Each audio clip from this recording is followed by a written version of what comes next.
processo penal em relação a todos os delitos. Para não ficar repetindo dano qualificado, dano tombado.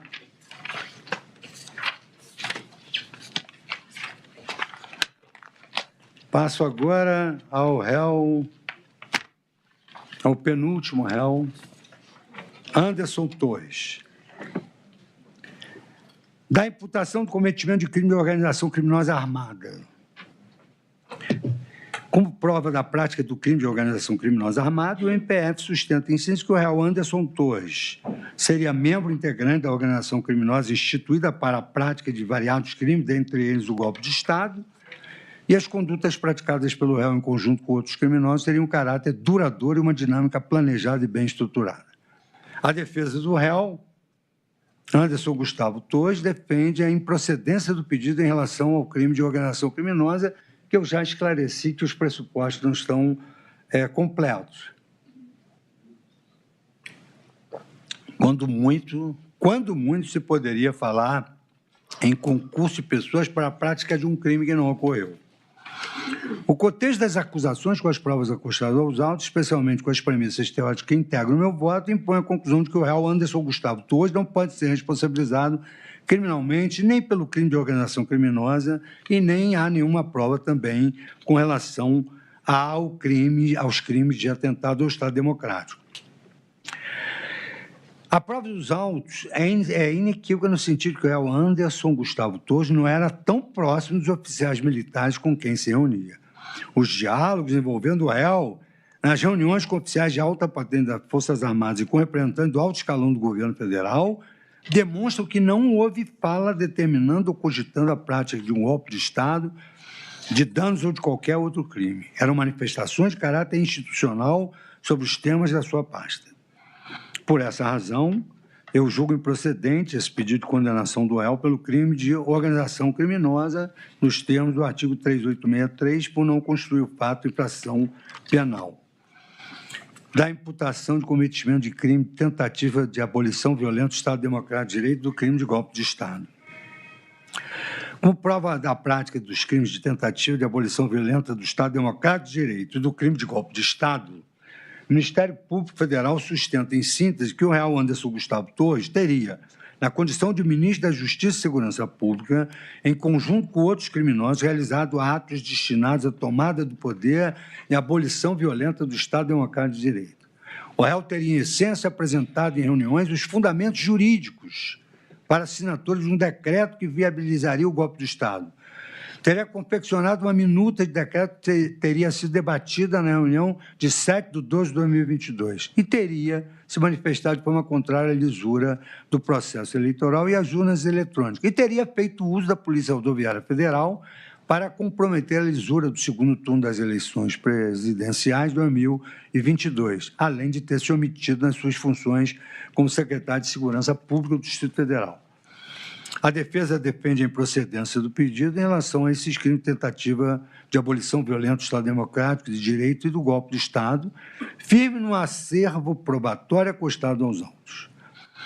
Esses argumentos defensivos são, em essência, os seguintes. Não há acusação de que o réu teria utilizado violência armada, nem mesmo de que se associou a 4 pessoas de forma perene para a prática de crimes indeterminados, que, muito embora na denúncia a acusação seja de prática de uma conduta dolosa, nas alegações finais, o Ministério Público Federal alega a ocorrência de negligência e omissão, que não são elementos consistentes do dolo e sim da culpa, e a suposta conduta praticada, segundo a defesa, que seria atípica, pois os crimes que lhe foram imputados só admitem a forma dolosa. Ainda destacam que na live de 29 de julho de 2021, a participação do réu demorou apenas 4 minutos e se limitou a ler recomendações de peritos criminais federais em relação ao voto impresso auditável. Não houve ajuste com qualquer pessoa em qualquer reunião de que participou o réu, no sentido de se direcionar a fiscalização do trânsito para atingir eleitores do candidato do PT e nem mesmo qualquer fala do réu no sentido de arquitetar ou executar um golpe de Estado.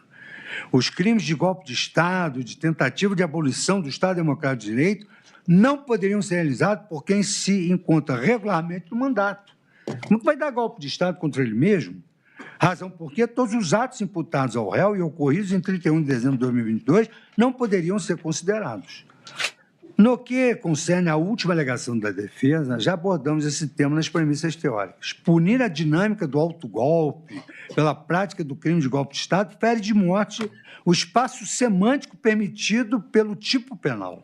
Assiste, portanto, razão parcial à defesa quando pugna pela atipicidade da conduta do réu quanto ao período de 31 de dezembro de 2022. É que, de fato, não se pode punir fatos ocorridos nesse período com base no artigo 359-M do Código Penal, que denomina-se de golpe de Estado. Por outro lado, os atos praticados pelo réu até o término do mandato do então presidente da República, Bolsonaro, podem, em tese, ser punidos pelo crime de tentativa de abolição do Estado democrático, não pelo golpe que ele pertencia ao governo. Feito esse registro, o cotejo das acusações com as provas acostadas aos autos, especialmente com as premissas teóricas que já foram aqui assentadas, impõe a conclusão de que o réu Anderson Gustavo Torres não deve ser responsabilizado criminalmente pelo crime de tentativa de abolição violenta do Estado democrático de direito. Os fundamentos que levam a essa conclusão são os seguintes. A despeito de o réu Anderson Gustavo Torres ter participado, no período a que se refere os fatos narrados na denúncia, de reuniões com militares e autoridades da cúpula do Poder Executivo Federal, não há qualquer documento, não há qualquer imagem, não há qualquer vídeo que comprove que o referido réu determinou, planejou a abolição do Estado democrático de direito. Também não há qualquer prova de que atuou, determinou que em seu nome atuassem com violência ou grave ameaça. A frase de baixo calão de Anderson Gustavo Torres, depois que der confusão, mas não é essa a palavra, não muda nada, não. Tem um significado contrário ao que pretendido. Trata-se de uma afirmação no sentido de que, após as eleições, nada pode ser modificado. A luta se daria na disputa das eleições, não depois das eleições. Na minha avaliação, cada um tem uma percepção sobre os fatos narrados. Isso descortina uma avaliação do réu contrária a qualquer medida tendente a abolir o Estado Democrático de Direito, ou mesmo com espúrio objetivo de inviabilizar o pleno exercício de um dos poderes da República.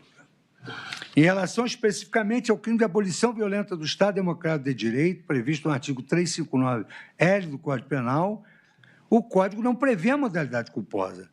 Como o artigo 35L não menciona a forma culposa, a punição se restringe ao dolo. Por essa razão, a alegação da acusação de que o réu se omitiu nos seus deveres enquanto secretário de Segurança do Distrito Federal não implica a incidência do referido tipo penal. Para que o citado crime se configurasse, o autor da conduta deveria ter a vontade livre e consciente de abolir, mediante violência ou grave ameaça, o próprio Estado Democrático de Direito, impedindo ou restringindo o exercício dos poderes constitucionais. Descabido, assim, punir pelo crime do artigo 359-L do Código Penal com alicerce em suposta omissão do réu. Em relação à live de 29 de 7 de 21, o réu Anderson Gustavo Torres não contribuiu ativamente para qualquer ato tendente a abolir o Estado democrático de direito. Apenas falou por cerca de 4 minutos, de maneira protocolar, sobre a necessidade do voto auditável. Nessa live, o réu Anderson Gustavo Torres defendeu o voto impresso para fins de auditoria e se manifestou no sentido de que, por mais que as pessoas envolvidas no processo eleitoral sejam confiáveis e os softwares utilizados nas eleições sejam maduros, eles sempre possuirão vulnerabilidades e haverá necessidade de aperfeiçoamento. Essa afirmação não é criminosa e sequer ofende o Estado Democrático de Direito. Por mais que possamos discordar do que foi dito e entender, como de fato entendemos, e eu fui presidente do TSE, que as urnas eletrônicas são seguras e plenamente confiáveis, assim como o processo eleitoral não se pode criminalizar, assim como o processo eleitoral também é plenamente confiável, não se pode criminalizar quem defende, tal como o réu fez na live de 29 de julho de 2021, a necessidade de se auditar o processo eleitoral por meio de voto impresso. Defender isso numa live, qual é o início da execução de um crime de atentado ao Estado Democrático, eliminação de um Estado democrático de direito. Em relação à reunião de 5 de julho, a fala do réu também foi curta, durou 5 minutos.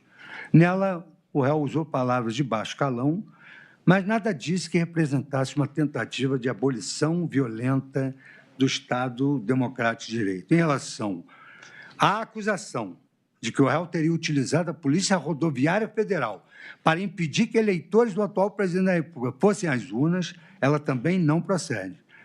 Consoante muito bem apontado nas alegações finais da defesa, em 937 municípios do Nordeste, o presidente Lula obteve votação igual ou superior a 75% de votos, o que representa uma votação expressivamente superior à do ex-presidente nessas localidades. A descoberta proposital pela televisão da ocorrência de uma blitz da Polícia Rodoviária Federal no segundo turno das eleições, no estado da Paraíba, em um desses 937 municípios, não conduz à conclusão de que a Polícia Rodoviária Federal estava sendo utilizada para fins ilícitos pelo réu Anderson Torres. A operação policial poderia ter ocorrido em qualquer daqueles 937 municípios, ou, eventualmente, em outros, em que até o ex-presidente tivesse votação mais expressiva. Assim, pelo método científico indutivo, a blitz em uma cidade específica, não autoriza a conclusão geral e ampla de que a Polícia Rodoviária Federal estava realizando operações com o intuito exclusivo de prejudicar o candidato vencedor à presidência da República. Ademais, é costumeiro que em todas as eleições há um esforço concentrado dos órgãos de segurança pública para a boa realização das eleições. Esse reforço do aparato estatal de segurança é planejado com muita antecedência.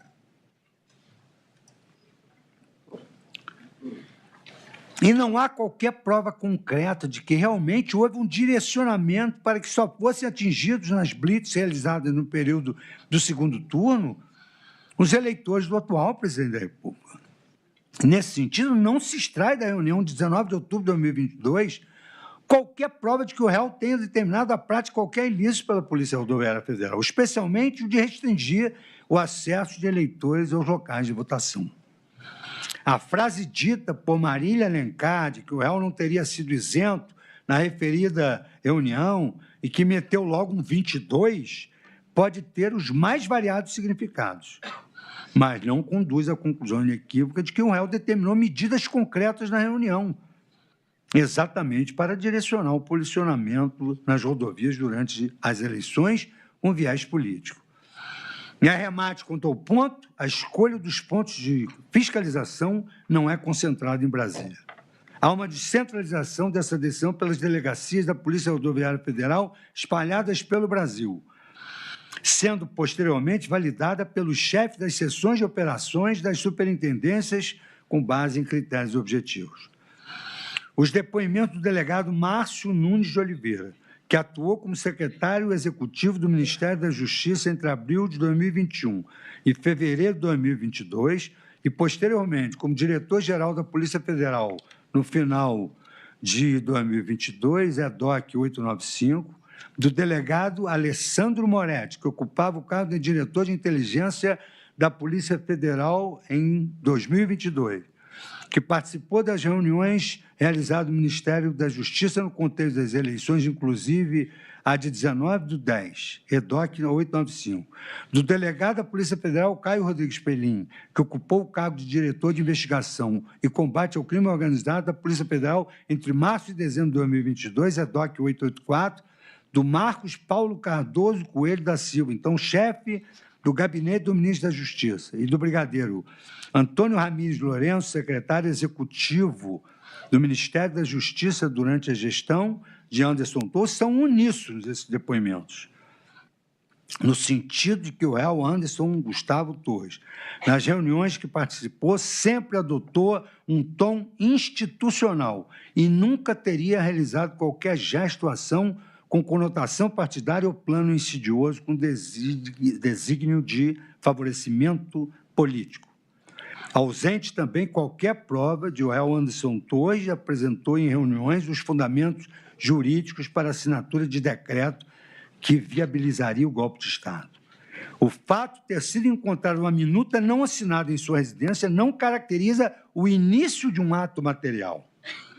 Sem embargos das alegações feitas pela douta acusação, e a despeito de não ser juridicamente possível punir pelo crime de tentativa de abolição violenta do Estado Democrático de Direito na modalidade culposa, o réu Anderson Gustavo Torres não se omitiu de suas funções como secretário público do Distrito Federal. Aqui eu posso resumir, porque, na verdade, eu fiz uma indagação, eu participei da indagação, e eu disse, mas o senhor viajou e deixou completamente ao desabrigo essa área. E ele comprovou, não, eu já tinha programado férias, viajei, estava em outro país e voltei porque fora decretada a minha prisão. Mas deixei no meu lugar o subsecretário de Segurança. Então, eu que tinha essa ideia de que ele abandonara, ficou comprovado nos autos que, efetivamente, isso não ocorreu. E eu perguntei ao vivo na cariação. Muito embora não se possa perguntar na cariação, no máximo eu transgredi uma regra improcedendo para tentar apurar a verdade real. Assim sendo, e considerando todo o acervo probatório dos autos, eu julgo improcedente o pedido de condenação do réu Anderson Gustavo Torres pelos crimes de tentativa de abolição violenta do Estado Democrático de Direito e de golpe do Estado, nos termos do artigo 386-4, por estar provado que o réu não concorreu para a infração penal do Código de Processo Penal. Da imputação do cometimento do crime de dano qualificado pela violência ou grave ameaça contra o patrimônio da União e com considerável prejuízo para a vítima, e da imputação do cometimento do crime de deterioração do patrimônio tombado, senhor presidente, eu me permito rememorar tudo quanto eu anteriormente afirmei, exatamente no sentido que não abandonou o local, no sentido que não determinou essa deterioração do patrimônio público e que também a Lei 7457 estipula que o comandante-geral da Polícia Militar do Distrito Federal é o responsável pela administração, comando e emprego da corporação. Comandante-geral da Polícia Militar, e não ele. Ademais, a redação original do artigo 3º da referida lei que previa estar a Polícia Militar do Distrito Federal subordinada ao secretário de Segurança, essa lei foi revogada. E essa lei de 1986 introduziu a seguinte redação para o artigo 3º da Lei 6450/77. A Polícia Militar do Distrito Federal subordina-se administrativamente ao governador do Distrito Federal e, para fins de emprego nas ações de manutenção da ordem pública, sujeitos à vinculação, orientação e ao planejamento e controle operacional da Secretaria de Segurança Pública. Ocorre que, em 2009, o dispositivo introduzido em 1986 foi integralmente revogado pela Lei 12.086 de 2009, de modo que não há mais um artigo 3º na Lei 6450 de 77. Com base nesse quadro normativo, conclui-se que a competência do secretário de Segurança Pública do Distrito Federal para coordenar os órgãos de segurança não implica sua responsabilidade objetiva. Desfazendo as impressões que eu tinha, o réu Anderson Torres viajou na noite de sexta-feira, 6 de janeiro de 2023, para gozar férias com sua família, pelo período de descanso que teve início a partir de segunda-feira, dia 9 de janeiro de 2023. A prova dos autos extraída do depoimento do governador Ibanez Rocha, no âmbito do inquérito civil acostado aos autos, é de que o réu planejou com antecedência e avisou previamente o governador, seu superior hierárquico, do seu afastamento do país por razões de férias. Não houve, assim, uma omissão planejada. O e-mail enviado pela Gol também atesta a compra da passagem aérea em 21/11/2022. Se há alguma dúvida sobre isso, essa dúvida razoável se opera em favor do réu. Mas também, nesse período em que muito antecede qualquer notícia sobre os tristes acontecimentos de 8 de janeiro de 2023, o documento de reserva do veículo na Six Hand AK, feita em 3 de 12 de 2022, para retirada no aeroporto de Orlando, dos Estados Unidos da América, ID da peça 73545, também corrobora, quer dizer, já contratou a retirada do carro, como, evidentemente, todo mundo faz quando vai viajar. Também, e que gosta de dirigir. também corrobora a alegação da defesa de que o réu planejou a sua viagem com antecedência, de modo a afastar qualquer intenção de facilitar a ocorrência dos danos de janeiro. Muito embora se encontrasse fora do país com a família para iniciar suas férias, o réu provou nos autos que se comunicou com as autoridades locais no dia e pouco antes em que os danos ocorreram para procurar evitar a ampliação do problema. A frase enviada no WhatsApp ao Departamento de Polícia Federal, ao diretor da Polícia Federal, o DPF Fernando, seu substituto, era a seguinte: não deixe chegar no Supremo. E isso diz muito, revela preocupação e compromisso com o patrimônio e a segurança pública. É a providência de deixar no cargo um substituto que comprova a saciedade de sua exação no cumprimento do seu dever. O protocolo das ações integradas, PAI 02-2023, elaborado pela Subsecretaria de Operações Integradas, firmado por Anderson Torres na condição de secretário de Segurança Pública do Distrito Federal, em 6 de janeiro de 2023, corrobora a tese do réu de que o protagonismo para atuar no front da segurança pública para evitar os danos que ocorreram em 8 de janeiro era da Polícia Militar do Distrito Federal e não do titular do cargo ocupado pelo réu à época dos fatos. Há evidência nos autos de que o réu estava participando do acompanhamento dos eventos de 8 de janeiro com alertas recorrentes enviados ao governador, EDOC 455. Os grupos de WhatsApp, Difusão Perímetro, CHSP Manifestações e CHSP Análise foram criados com a contribuição do réu para agilizar a comunicação de informações de inteligência e facilitar a integração da segurança pública no Distrito Federal, por isso que se chama de protocolo de integração. Além disso, a prova de que até o início da tarde daquele dia, mais precisamente às 2h43, documento 461, os manifestantes não haviam passado o gradil do Congresso Nacional. Por essa razão, não há nos autos qualquer indicação de que uma medida concreta do réu Anderson Gustavo Torres, no dia 8 de janeiro de 2023, mesmo após ele tomar conhecimento da gravidade da situação e tentar contribuir para mitigá-la, pudesse ter impedido o resultado danoso.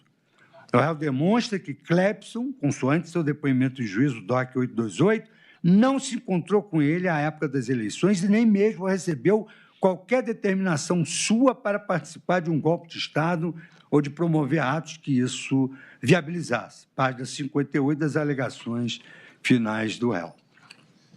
Os depoimentos do delegado Márcio Nunes de Oliveira, que atuou como secretário do Ministro da Justiça entre abril de 2021 e 2022, e depois como diretor-geral da Polícia Federal até 2022, EDOC 895, e dos outros personagens, das outras pessoas, que aqui são indicados, delegado Alessandro Moretti, delegado da Polícia Federal Caio Rodrigues Pelim, Marcos Paulo Cardoso Coelho da Silva, chefe de gabinete do Ministro da Justiça, brigadeiro Antônio Ramírez Lourenço, secretário executivo do Ministério da Justiça, todos esses depoimentos são uníssonos. E essa é a prova dos autos. Sob contraditório e devido processo legal, são uníssonos, no sentido de que o réu Anderson Gustavo Torres, nas reuniões que participou, sempre adotou um tom institucional e nunca realizara qualquer gesto ou ação com conotação partidária ou com um plano insidioso com desígnio de favorecimento político. Em seu depoimento, o brigadeiro Batista Júnior afirmou que o réu Anderson Torres, na sua presença, jamais incentivou qualquer ato fora da legalidade. EDOC 834. A testemunha esclarece ainda que nessas reuniões com Anderson Torres, a discussão sobre GLO dizia respeito sobre a instabilidade de segurança no país naquele momento. Em seus depoimentos, Ana Paula Marra, EDOC 919, e o general Dutra, EDOC 926, afirmaram que o réu Anderson Torres demonstrou claramente a intenção de desmobilizar o acampamento. Por esses fundamentos, o presidente egrege a turma e, considerando todo o acervo probatório dos autos, eu julgo improcedente o pedido de condenação do réu Anderson Gustavo Torres por todos os crimes a ele imputados. Agora, senhor presidente, por último, superando uma questão formal, Eu devo apreciar